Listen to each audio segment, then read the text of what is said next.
Okay, it's great to be here. I'm going to dispense with the introductions. We've got a fabulous panel, limited time, and a very broad topic.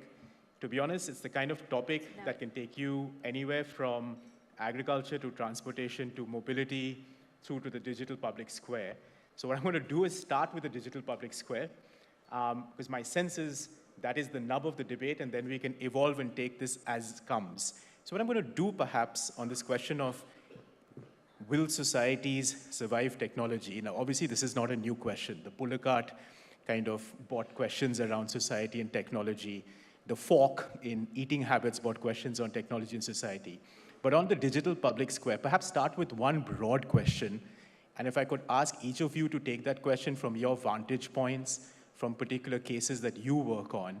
So as jurisdictions across the world build walls, right? And some jurisdictions build great walls. Others build walls at different levels. With regards to the digital public square, are we today at the risk of shrinking large democratic networks, right? Or what's generally called network democracies? Or is there a different way in which we should be thinking about the evolution of this contest between control on the one side and expression on the other? And essentially what I'm saying is, are we in a phase of disruption where we are now finding ways to find a new political settlement in the digital public square? So it's a broad question, but perhaps I could start with Svetlana. Katrina's just got off our immigration lines and made her way here, so I'm going to give her some time to take her breath. But perhaps start with Svetlana, and then we'll move on. All right. Well, good morning, everyone. Thank you very much for giving such a great opportunity to speak here.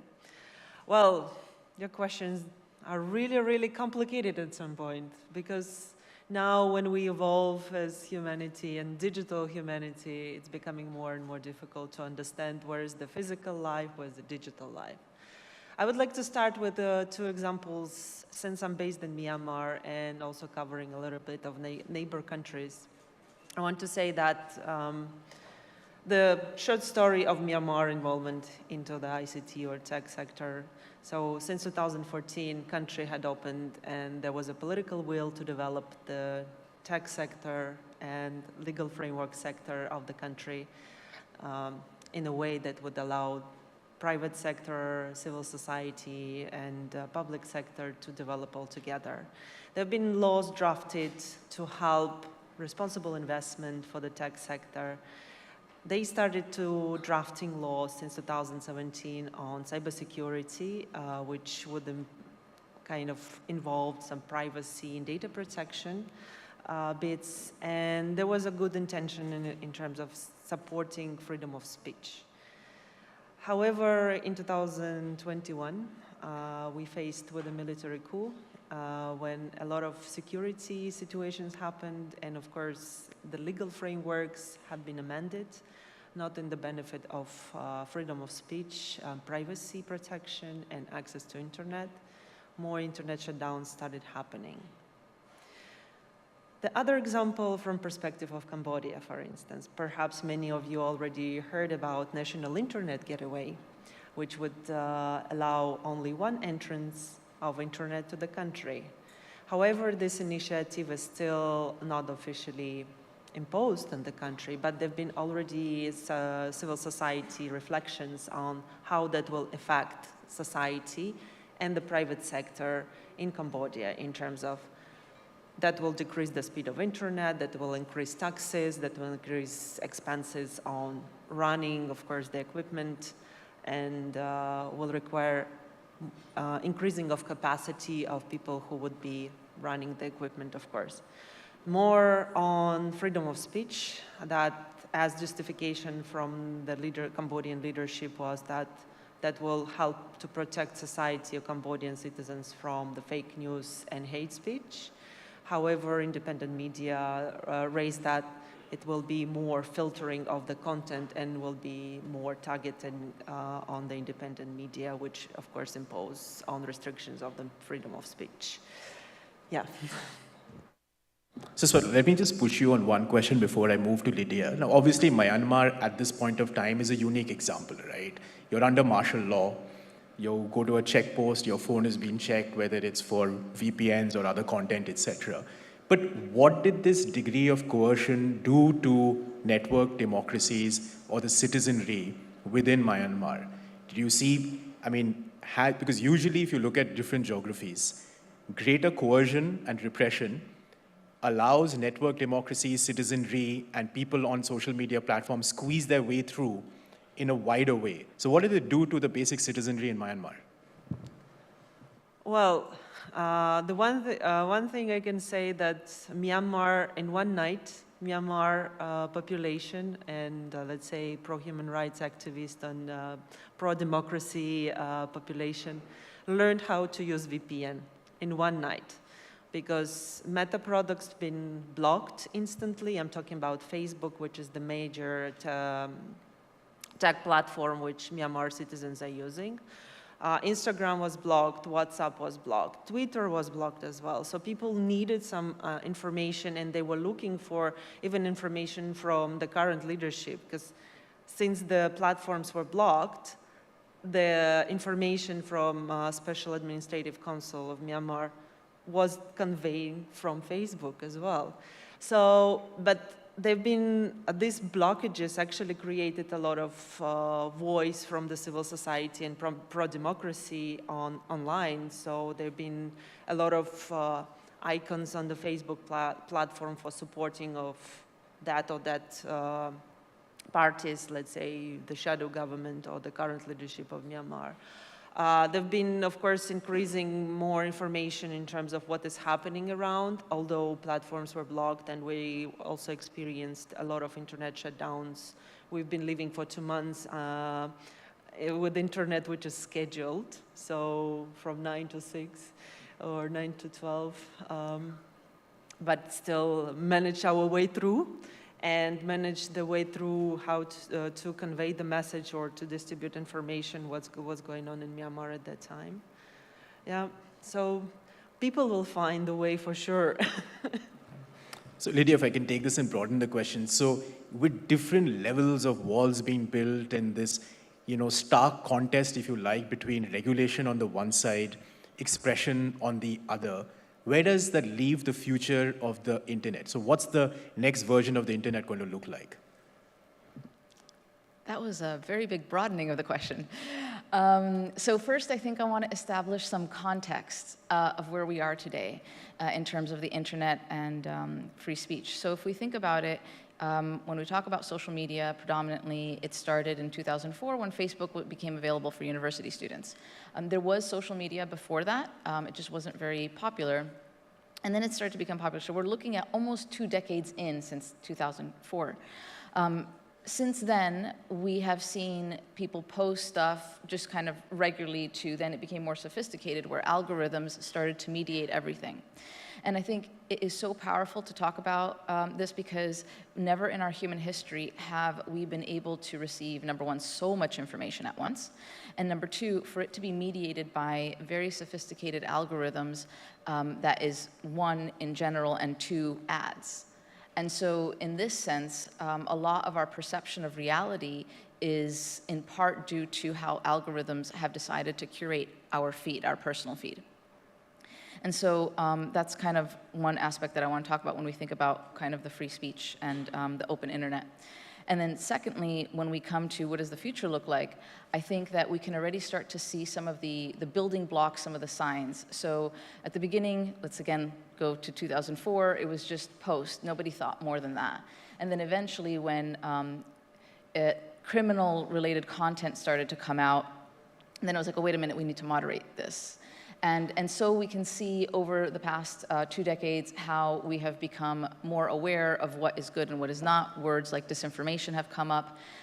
Systems have been put in place around how to mitigate. I understand there's many arguments around how effective those systems are. However, the understanding that there's a system that needs to be put in place to address disinformation, that this can impact free and fair elections. So the story here is that we are becoming more knowledgeable and more mature in our use of information mediated by algorithms, whether it's in social media, and then looking to the future, we can see Web3 and the metaverse. The metaverse has many definitions, so I think what I will just say about the metaverse is that it's a digital reality, whether it is in virtual reality, where you're wearing a headset and you're immersed, or whether it is augmented reality, so we have our environment here and like a hologram on top of us. And this is a whole new space where we're going to have to not just receive massive amounts of information, where we're going to be mediated by algorithms, but we're going to have to figure out what's real and what's not. So we've got that disinformation piece again. So the building blocks I see today for our future are more government involvement in trying to understand how these algorithms and how these mediums are both useful for good and bad, to understand where do we need to emphasize the good and where do we need to start working on mitigating the bad. Some examples of the bad also include mental health. Mental health is starting to become more of a public issue. And when it comes to social media and algorithms, we can see that many teenagers are adversely impacted, some leading to suicide. So these are things that we do need to address. And again, it is our maturity life cycle that we're in this stage, that now we can start to understand that this has an impact. We have enough evidence-backed research that shows that this matters. So I think that I'm positive, so I see that we have a lot of lessons that we've learned from like this first version of social media, and we can take those lessons as we move into Web3 and the metaverse. I hope that helps. No, thanks, Lydia. So there are two threads that perhaps if I can push Samiran and then maybe come to Katarina on. So one is, and I want to leave that in a box and come back to it, is how sanguine you all think that AI algorithms actually are as a solution when it comes to parts of social media, and especially when it comes to co-regulation, right? So the idea is that you can leave some of this stuff to algorithmic testing. So, but I'll come back to that in a second. But perhaps, Samiran, you represent a firm, and I'm guessing often caught between a rock and a pretty hard place, right? Because you're dealing with this balance on an everyday basis. How do you do it?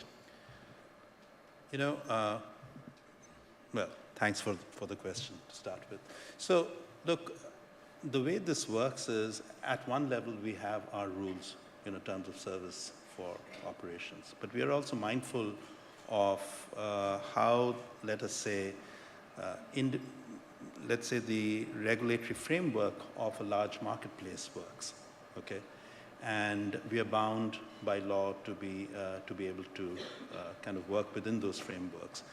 So it is a challenge, and that is why one of the important things over here is the proportionality of what a social media or what action a social media company takes when there's a call for a takedown or a removal or a labeling, as the case might be. In many instances, we found that, let us say there is content which is not, let's call it fake news for an easier definition. By us just labeling that just removes the virality, okay? And then, of course, we are not the arbiter of the truth. We obviously would like to see other users come and tell us, you know what, this is not correct, this is fake, and here's why it is fake. And if it's an authoritative source, that kind of adds to the conversation and answers that question. So let me just take it. So, Samiran, one of Twitter's mantras is open internet. Yeah. Right. Given the challenges that you see and identify, and given the hundreds of jurisdictions that are creating their own local norms and safeguarding their own space, whatever that means, is how do you view the future of the open internet? It's a challenge, but at the end of the day, I think if governments, if tech companies who are part of this ecosystem and users continue that conversation that the internet needs to be open, and I'll define that a little bit separately, I think we'll always find a way to work together. The open internet, to start with, depends on a very core concept of interoperability. So the internet is a network of networks, it needs to be interoperable. And that means, you know, a very simplistic example is that, you know, you might have an iOS phone, I may have an Android phone, but we are all consuming the same, you know, content. I mean, that's at the, you know, very simplistic level. But the other tenets are also, you know, availability, to be available, to foster competition. So, you know, the internet is not necessarily about the 4 big companies. It's also about smaller players across the globe, and therefore competition, choice. And when it comes to choice, it's choice at multiple levels. It's not only about my or the user's ability to find content and therefore choose, but also when you're on a service, what do you choose to see? Okay.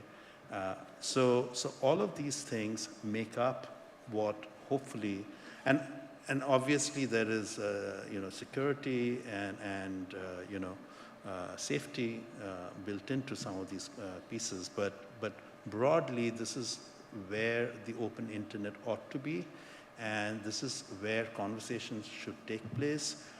Twitter is part of an alliance in Europe with a few other companies where we have these conversations with governments over there and regulators to you know, come to an understanding on what works best.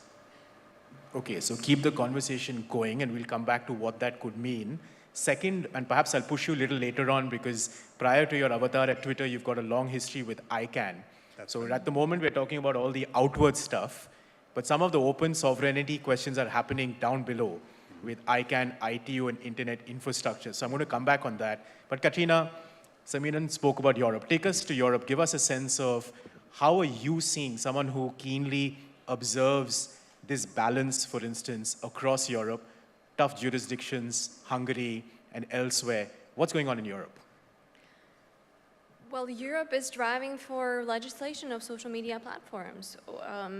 I mean, we saw that not only European democracies, but democracies all around the world have been the targets of various foreign malign actors, especially during elections, as Lydia notioned, that try to manipulate citizens, you know, try to support particular you know, candidates, maybe they themselves installed. And we saw a lot of disinformation, smear campaigns being targeted at European leaders. The initial initiatives, you know, the code on practice, which was based on self-regulation, we found out that it didn't work. So European Union is pushing for legislation, Digital Services Act, Digital Markets Act, now the Freedom of Media Act. We see that we really need regulation, because every single democracy should count for, and social media platforms should, you know, okay, so I come from a 5 million country, so I'm in New Delhi, it's almost incomparable.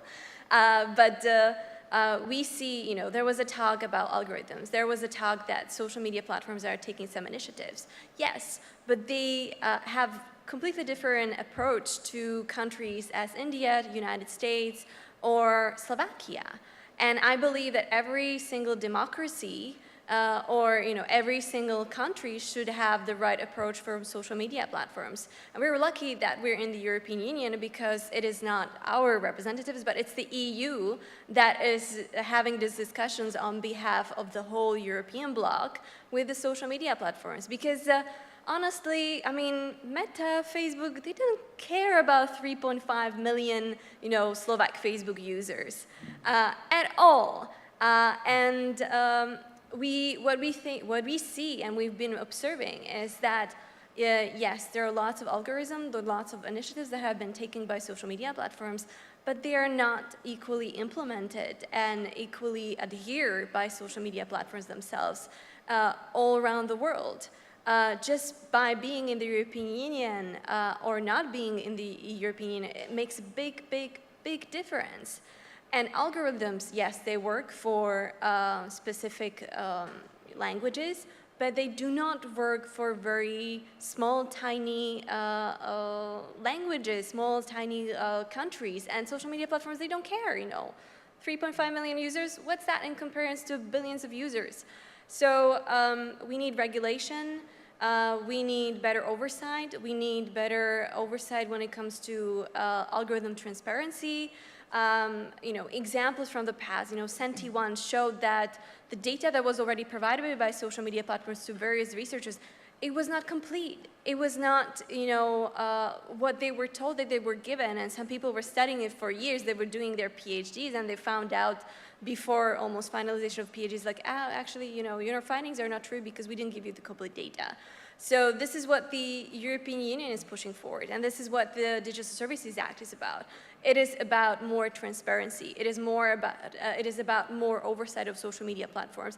It is about more cooperation with social media platforms. It is about independent, third parties that are going to check whether the social media platforms are doing what they're telling us, and whether the measures that they're taking are actually leading to the impact that they're telling us. But it leads also to the support of independent media in various countries, because that's another very important element in this discussion. And Samirin, he spoke about the choice, but a lot of people do not have the choice because they're in information bubbles that are created by these algorithms. And there's no education that is, teaching these people about the ability that they, A, have the choice, and B, what kind of choice is, let's say, a smart choice or a conscious choice, let's say. So I'll end here and we can talk more. Okay, there's a lot there, okay? So I'm going to take a step back and ask you a question is, do you think sometimes we're just being unfair to this whole area of government which wants to govern wherever they are, end users that want anarchy, freedom, expression, however defined, and firms that are generally caught constantly in between all of this, right? So there's this impossible triangle, all the conversations that Samiran talked about is happening within this triangle.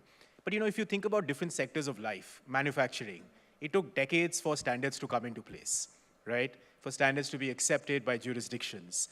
When you think about technology, phone standards, it took time, right? So at some level, we seem to be at this place of disruption.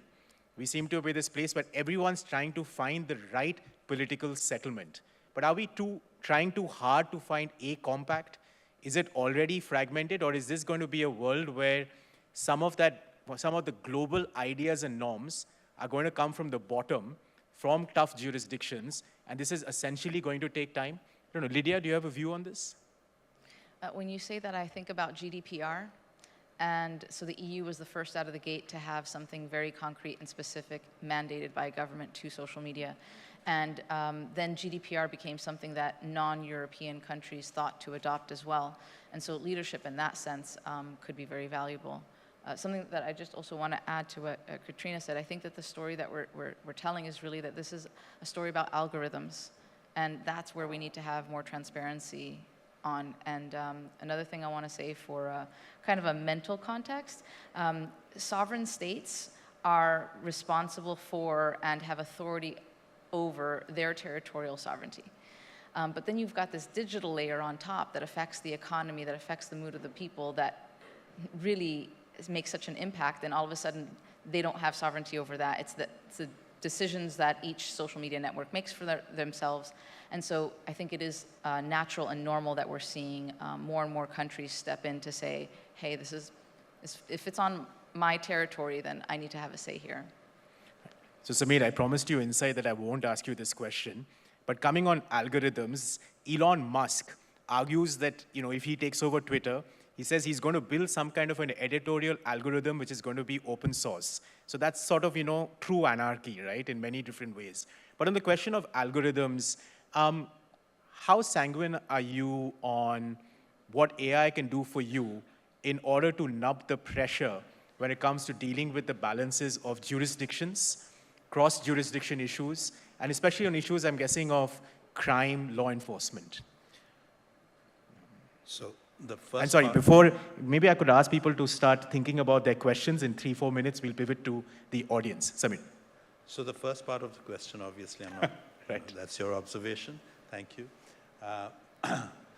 You know, artificial intelligence, algorithms, and machine learning is all about the system learning to detect. So, you know, it doesn't start working from day one. It has a repository that it builds on, but then new cases come. So it is possible that, you know, you start with something and the machine does a great job of weeding out, let's say, X percentage. I mean, for us, over 50, between 50 and 80%, depending on what kind of content it is weeded out. But you still need a pair of human eyes to take another look and you know, kind of improve on that score. The issue over here, and it goes back to something that you spoke about earlier, is the fact that, you know, you spoke about how regulations or norms develop, let's say with motor cars and, you know, so on and so forth. The issue here is technology in this space, in IT or information technology, is actually growing at a far faster pace, and it's something that we can create, but, you know, we are obviously struggling with, you know, how to kind of control it. So to go back to your question, how confident or comfortable we are, that's the only way. There's possibly no other way, at least for the time being. We need to just improve what we have so that it does a better job. So Svetlana, are we going to be in a constant state of flux, right, when it comes to this question? So maybe what I mean by that is, maybe the aim is not to find a compact that is agreeable to all, where there is a kind of right balance. So you use the example of GDPR, for instance. That was great. It set out a gold standard, which many countries agreed with, disagreed with. Personally, and I can tell you at Carnegie India, we've taken a view that GDPR should not be the way for India, but that's a different argument. But it provided a scope for argument, right? Now, this is a messier space, right? In terms of what does freedom of expression mean? What does control and regulation mean? What is good grammar? What is bad grammar? That's an evolving space. We're not going to just find a compact on that, right? That's like, do you agree with the alphabets or not? So how do you see this space evolving at all? And maybe it doesn't. Maybe it is static and it is disruptive. Well, yeah, of course, I mean, that's a really good question, and we can devote a separate session on that. But since, you know, technology and every infrastructure we're using right now is built by humans. So first of all, we're humans and we have to talk to each other. There are already a set of principles and guidelines provided by the United Nations on how to conduct business responsibly based on human rights principles and be more human rights centric. And there are many platforms where people are talking about how to diminish the risks, how to increase the compliance with the legal frameworks and compliance with the human rights. For instance, there is this term on protect, respect, and remedy when the government takes the role of protector, private sector takes the role of respect of the laws, and of course respect of the civil society requirements or calls. And then the remedies, when something happened, for instance, let's say if there is a data leak, and the platform takes responsibility of diminishing the risks and being accountable. So what I'm saying here, that we all need to talk to each other, private sector, business sector, public sector and civil society, we all need to talk to each other because each one has its own targets. But when it comes together and we find the gold middle, as we say, then we can come up with a better solution. So it's better than doing nothing.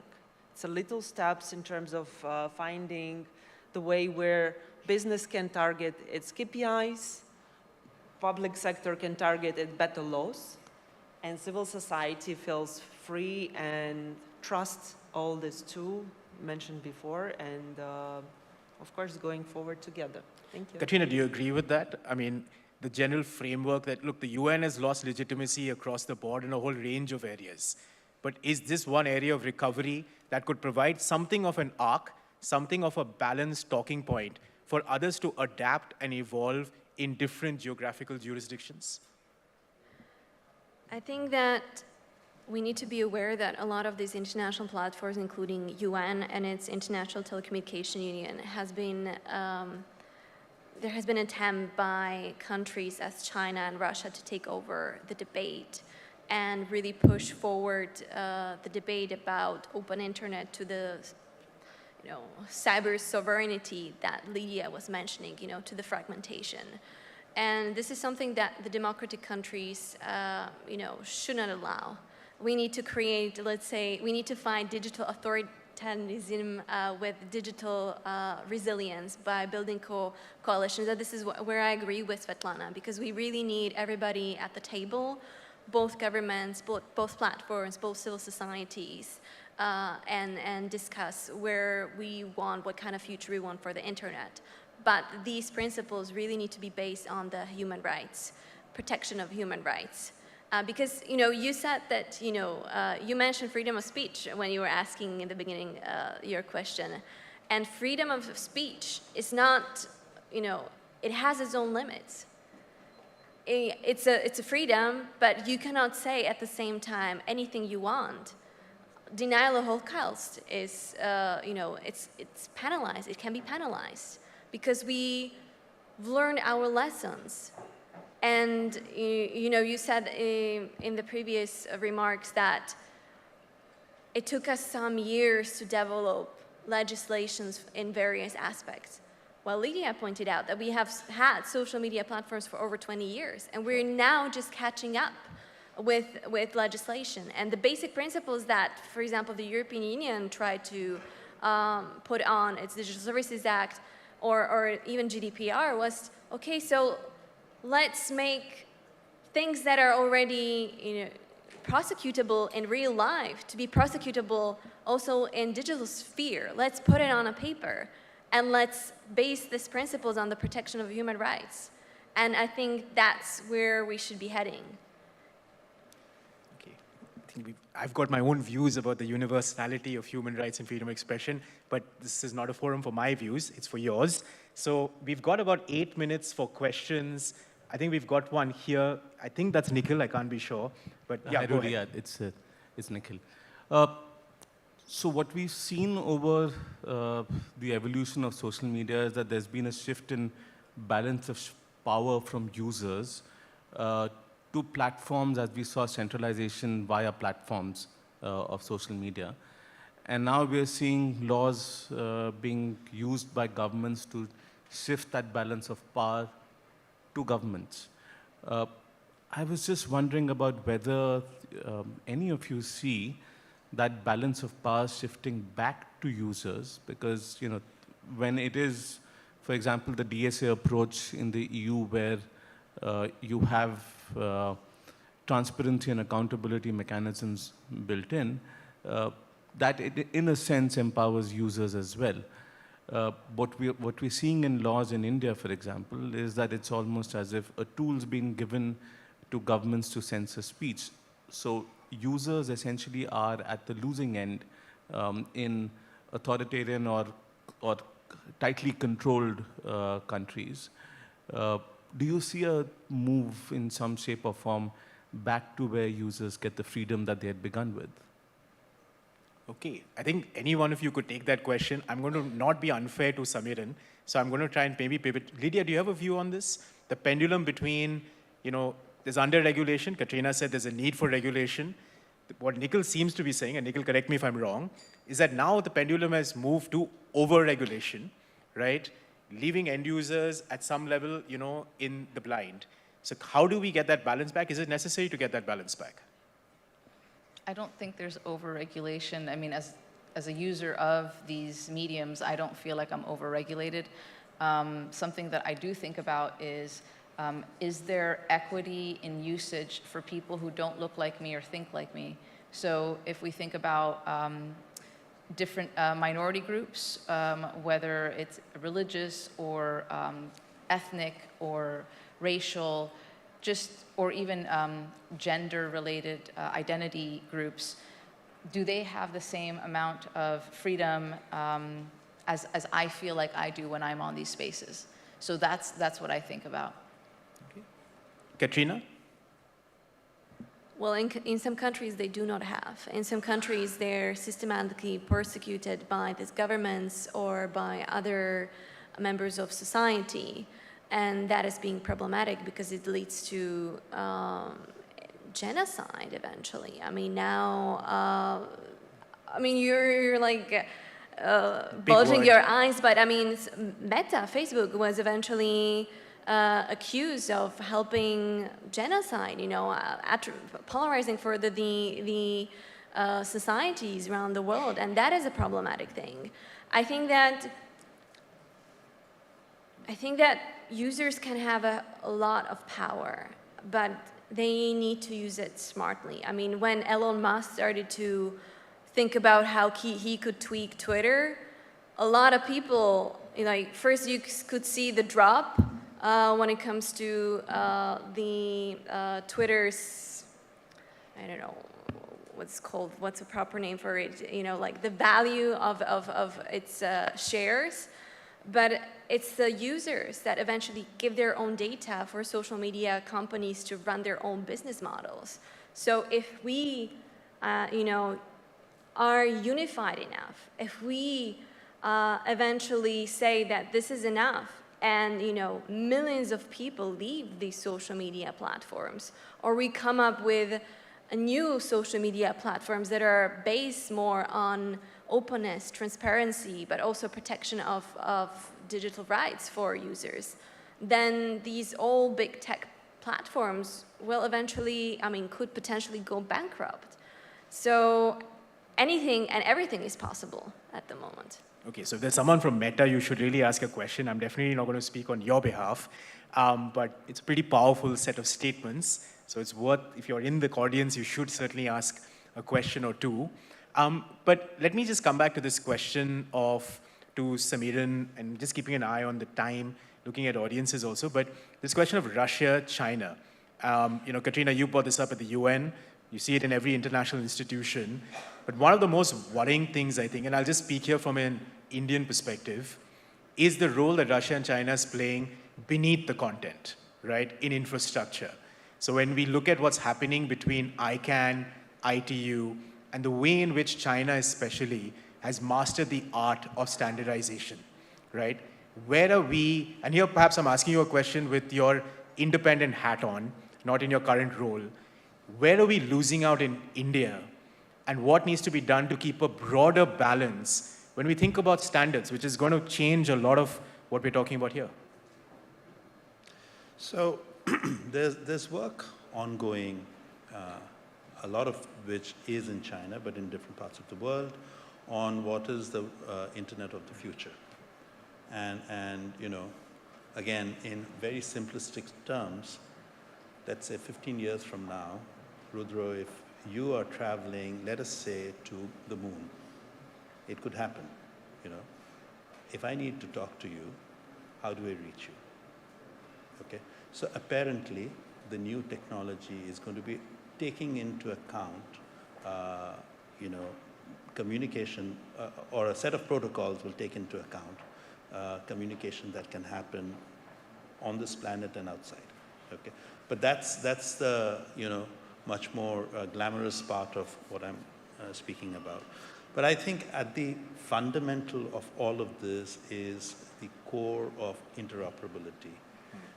If you come up with a new technology which is not interoperable with, let us say by that time, by 2030, almost 7 million people being online,